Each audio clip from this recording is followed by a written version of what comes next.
Timothy Weah, à l'OM. L'EM a trouvé un accord avec la Juventus pour le transfert de Timothy Weah, via un prêt payant des 1 M € avec option d'achat obligatoire à 14 M €, plus 3 M € de bonus. L'international américain de 25 ans, fils de George Weah, revient en Ligue 1 après son passage au LOSC. Il souhaite plus de temps de jeu, après une saison mitigée à la Juve. Joueur polyvalent, il peut évoluer comme piston ou ailier selon le système de Roberto De Zerbi. Avec 44 sélections en équipe nationale, Weah apportera son expérience à l'EM en Ligue des Champions. Brahim Diaz dans le viseur du Benfica. Un dossier complexe mais prometteur. Après l'échec du retour de Joao Félix, finalement parti en Arabie Saoudite du côté d'Al Nasr, le Benfica Lisbonne s'active pour renforcer son secteur offensif. Dans cette optique, le club portugais a jeté son dévolu sur Brahim Diaz, le talentueux milieu offensif du Real Madrid et international marocain. Les premières discussions entre les deux clubs ont déjà été entamées, facilitées par les bonnes relations qu'ils entretiennent, notamment depuis le transfert récent d'Alvaro Carra vers la Casablanca. Cependant, le dossier s'annonce délicat, principalement en raison du salaire élevé de Brahim Diaz, qui représente un obstacle majeur pour les finances du club lisboète. Malgré tout, Benfica semble déterminé à tenter le coup, d'autant plus que le joueur ne figurait pas dans les plans prioritaires de Xavi Alonso pour la saison à venir. Pour Brahim, un départ pourrait représenter une réelle opportunité de relancer sa carrière avec un rôle plus central, et surtout, d'obtenir le temps de jeu nécessaire pour espérer briller lors de la prochaine Coupe d'Afrique des Nations avec le Maroc. Si un accord est trouvé, Benfica réaliserait un joli coup en attirant un joueur techniquement fin, capable d'évoluer à plusieurs postes sur le front de l'attaque. Karl Toko Ekambi sur les tablettes du Rayo Vallecano. Karl Toko Ekambi sur le marché. Un retour stratégique en Europe se profile. Après une parenthèse en Arabie Saoudite avec Al Ettifaq, Karl Toko Ekambi est officiellement libre de tout contrat et se prépare activement pour son retour au haut niveau. À 32 ans, l'attaquant camerounais, ancien de l'OL et du Stade Rennais, reste un joueur convoité, grâce à sa polyvalence offensive, son expérience européenne et son efficacité devant le but. Actuellement en pleine phase de remise en forme, il attend avec lucidité une opportunité sportive à la hauteur de son ambition. Si le Paris FC avait montré un intérêt en juin, c'est désormais au tour du Rayo Vallecano d'entrer sérieusement dans la danse, selon les informations exclusives d'Africa Foot. Le club madrilène, qui disputera la Ligue Europa Conférence la saison prochaine, souhaite se renforcer avec un profil expérimenté, capable de répondre présent immédiatement dans les joutes européennes et la Liga. Toko Ekambi n'est pas un inconnu en Espagne. Passé par Villarreal, il y avait laissé une empreinte forte, inscrivant près de 20 buts en une saison et remportant le titre honorifique de meilleur joueur africain de Liga. Son profil dynamique, capable de jouer en pointe comme sur les côtés, séduit les dirigeants du Rayo, qui ont déjà ouvert les négociations avec son entourage. Côté marché, le Camerounais est actuellement estimé à 2 millions d'euros sur Transfermarkt. Toutefois, en tant que joueur libre, son recrutement représente une aubaine sur le plan financier. D'autres clubs, comme Gaziantep en Turquie, surveillent également le dossier de prêt, mais le joueur semble privilégier un projet compétitif, dans un championnat relevé, et offrant une visibilité maximale à l'approche de la CAN 2025 avec les Lions indomptables. Alors que plusieurs figures emblématiques du football camerounais sont encore à la recherche d'un point de chute cet été, Toko Ekambi fait figure de leader d'une génération en quête de relance. Jean Demakoun, ancien international camerounais, souligne d'ailleurs que ce type de profil, alliant expérience et détermination, pourrait être un véritable atout pour tout club engagé dans une saison exigeante sur plusieurs fronts. Les prochaines semaines s'annoncent donc décisives pour Karl Toko Ekambi, dont le retour en Europe pourrait bien redonner un nouveau souffle à une carrière déjà riche, mais loin d'être terminée. Brentford prêt à céder Yohan Wissa, sous condition d'un renfort offensif. Le mercato s'anime du côté de Brentford, où le départ de l'attaquant Yohan Wissa semble désormais envisageable. D'après les informations de Ben Jacobs, le club londonien est disposé à laisser partir l'international congolais dès cet été, mais à une condition claire: le recrutement préalable d'un remplaçant offensif capable de combler le vide laissé par le joueur. Depuis plusieurs semaines, Wissa manifeste son envie de changement, intensifiant les démarches pour obtenir un nouveau défi, alors qu'il approche de son 29e anniversaire. Sa situation est suivie de très près par Newcastle United, qui a déjà exprimé un intérêt concret pour l'ancien du FC Lorient. Le club du nord de l'Angleterre, engagé dans un projet ambitieux, considère Wissa comme une option offensive crédible pour dynamiser son attaque, notamment grâce à sa polyvalence et son explosivité dans les derniers mètres. Les tensions autour de son avenir se sont accentuées après son absence remarquée lors du match amical entre Brentford et QPR, un signal clair d'un possible départ imminent. Selon plusieurs sources proches du dossier, Newcastle devrait prochainement formuler une offre officielle, qui pourrait faire bouger les lignes dans les négociations. Auteur de performances solides en Premier League, Wissa a su se faire un nom grâce à son engagement, sa qualité de finition et sa capacité à briller dans les grands rendez-vous. Son départ représenterait une perte non négligeable pour Brentford, mais le club veut avant tout s'assurer de ne pas fragiliser son secteur offensif, d'où la nécessité de finaliser une recrue avant toute cession.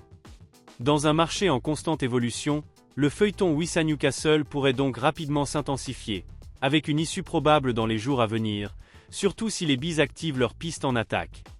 Pour Wissa, un transfert à St James Park pourrait marquer un tournant majeur dans sa carrière et lui offrir un nouveau tremplin dans l'élite anglaise.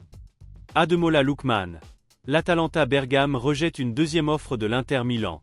Le joueur affiche son mécontentement. L'avenir d'Ademola Lookman continue d'agiter le mercato estival. L'ailier nigérian reste, pour l'instant, un joueur de l'Atalanta Bergame, malgré une deuxième offre formulée par l'Inter Milan, jugée insuffisante par le club lombard.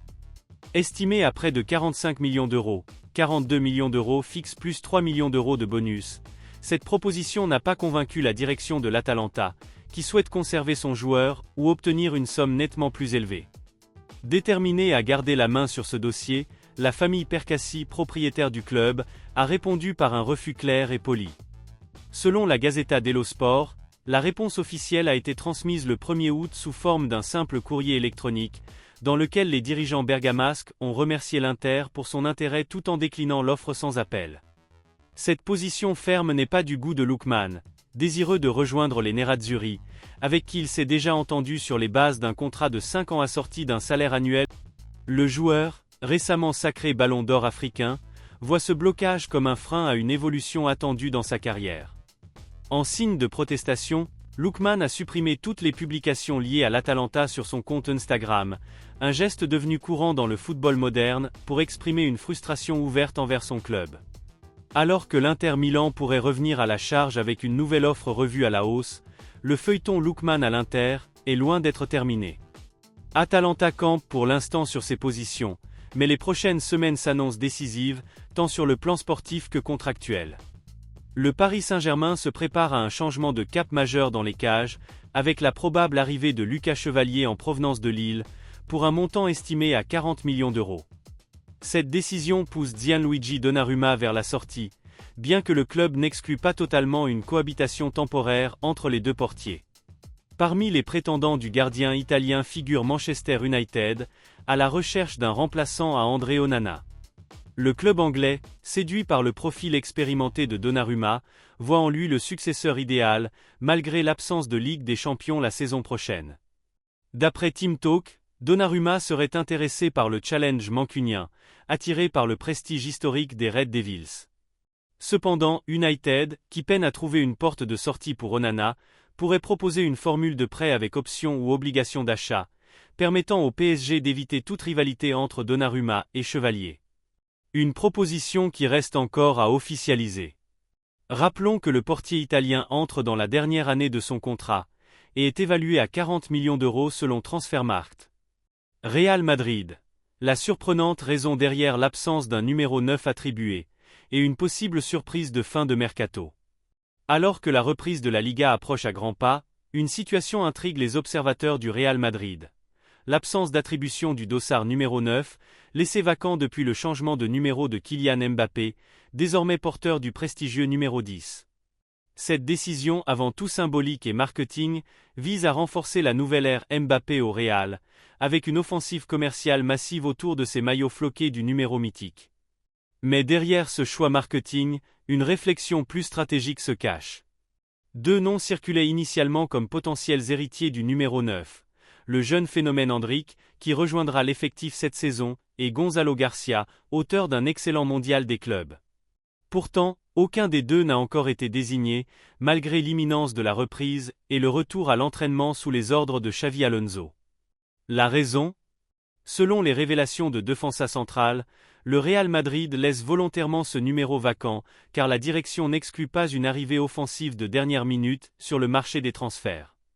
Bien que Florentino Pérez et son staff jugent l'effectif suffisamment armé, ils restent attentifs aux opportunités de marché, surtout en cas de départ inattendu ou de blessure.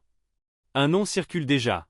Nick Woltemade, buteur allemand du VfB Stuttgart, auteur de 17 buts la saison passée, est suivi de près par le Bayern Munich. Ce profil jeune, physique et encore abordable financièrement, plaît à la cellule sportive madrilène, même s'il ne serait pas la seule option envisagée. En clair, le Real garde une carte dans sa manche. Et en ne distribuant pas le numéro 9 tout de suite, le club entretient le suspense et se laisse une marge de manœuvre en vue d'un coup inattendu dans les dernières heures du mercato. À la Casablanca, l'été pourrait donc encore réserver bien des surprises. Manchester United continue de dynamiter le mercato avec plus de 150 millions d'euros déjà dépensés pour Matheus Cunha, Bryan Mbeumo et Diego León. Le club vise maintenant un nouveau renfort offensif. Fermin Lopez, milieu du FC Barcelone, auteur de 8 buts et 10 passes en 46 matchs. Selon Sport, les Red Devils envisagent une offre supérieure à 70 millions d'euros, montant à partir duquel le Barça pourrait envisager une négociation. Le joueur, malgré des intérêts venus d'Arabie Saoudite, de Chelsea ou d'Arsenal, a jusque-là affirmé son attachement au club catalan. Manchester United tente de le convaincre avec un salaire doublé, misant sur son potentiel et sa créativité. Le Barça ne ferme pas totalement la porte, mais reste prudent sur ce dossier. Le joueur compte 2 sélections avec l'Espagne et fait partie des grands espoirs du club. Reste à savoir si United concrétisera son intérêt avec une offre officielle dans les jours à venir. Liverpool prêt à un grand sacrifice pour Alexander Isak, Darwin Núñez sur le départ ? Le mercato s'emballe du côté d'Anfield. Selon les informations de Sky Sport Italia, Liverpool envisagerait sérieusement de se séparer de Darwin Núñez afin de financer l'arrivée d'un nouvel attaquant de classe mondiale, Alexander Isak. L'attaquant suédois de Newcastle figure tout en haut de la shortlist des Reds, qui veulent frapper un grand coup après une saison jugée en demi-teinte sur le plan offensif. Le 31 juillet 2025, Liverpool aurait déjà transmis une offre colossale de 140 millions d'euros pour tenter de convaincre les Magpies de lâcher leur joyau. Une proposition immédiatement refusée par la direction de Newcastle, bien décidée à conserver son buteur vedette, véritable fer de lance du projet sportif du club. Face à ce refus, les dirigeants de Liverpool réfléchissent désormais à un changement de stratégie. Céder Darwin Núñez pour libérer une enveloppe supplémentaire et faire plier Newcastle avec une nouvelle offre, possiblement améliorée. Recruté pour près de 100 millions d'euros en 2022, l'attaquant uruguayen n'a jamais totalement convaincu sur la durée, malgré des statistiques honorables. Isak, auteur de saisons remarquées en Premier League avec son profil complet, sa mobilité et sa finesse technique, correspond parfaitement à ce que recherche le nouveau coach des Reds pour réinventer l'attaque du club. Si cette opération venait à se concrétiser, elle marquerait un tournant majeur dans la ligne offensive de Liverpool, et relancerait aussi le dossier Núñez sur le marché des transferts, où plusieurs clubs européens restent attentifs à sa situation. Le feuilleton est donc loin d'être terminé, et les prochaines semaines pourraient être décisives dans l'un des plus gros dossiers du mercato estival 2025.